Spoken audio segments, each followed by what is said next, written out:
तो ये समय आत्म जागृति का है, ज्ञान प्राप्ति का है, आत्मा को जगाने का है। बात को समझो।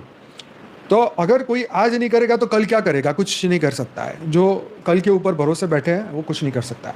यही माया का पर्दा है, यही माया का खेल है जो जागने नहीं देता। इतना सामने महाकाल प्रलय खड़ा है। मेंढक की जो कहानी है, और मेंढक की कहानी और हम, एक मेंढक को खोलते पानी में डाला गया तो वो तुरंत बाहर कूद गया, उसने खतरा पहचान लिया। दूसरे मेंढक ने सामान्य पानी में उसको डाला गया और धीरे धीरे तापमान उसका बढ़ाया गया। मेंढक हर बार थोड़ा अनुकूल हो जाता, थोड़ा और बड़ा फिर भी अनुकूल हो जाता, और थोड़ा और बड़ा फिर भी अनुकूल हो जाता। तो मेंढक उबलते पानी में मर गया, बाहर कूद नहीं पाया, क्योंकि उसने सोचा कि अभी कूदूंगा, अभी कूदूंगा, अभी कूदूंगा।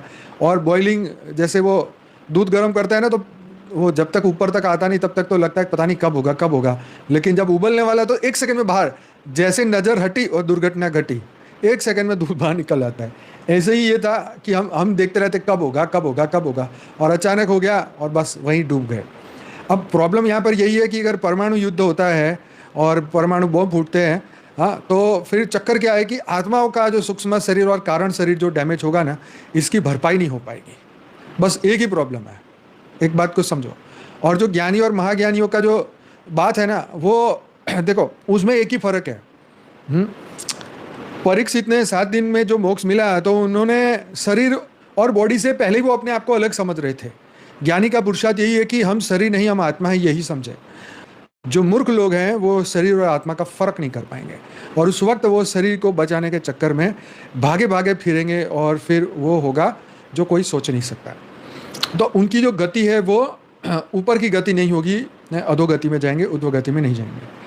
तो ज्ञानी जो है वो पहले ही अपने शरीर होना और ना होने का वो अनुभव कर चुका है, और उसको ये पता है कि अंत सेकंड में कौन सी गति मुझे प्राप्त करनी है और कितनी सेकंड में इस ब्रह्मांड से बाहर निकलना है। समझ गए?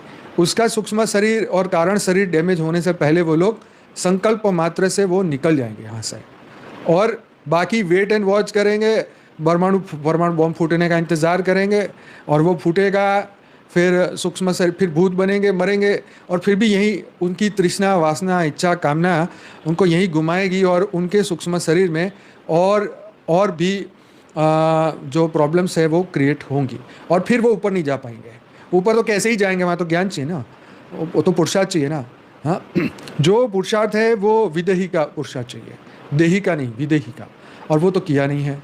कुछ पल के लिए मन से विरक्त हुए नहीं, मन से बाहर निकले नहीं, बुद्धि को समझाया नहीं, संस्कार उनके ऊपर हावी रहे।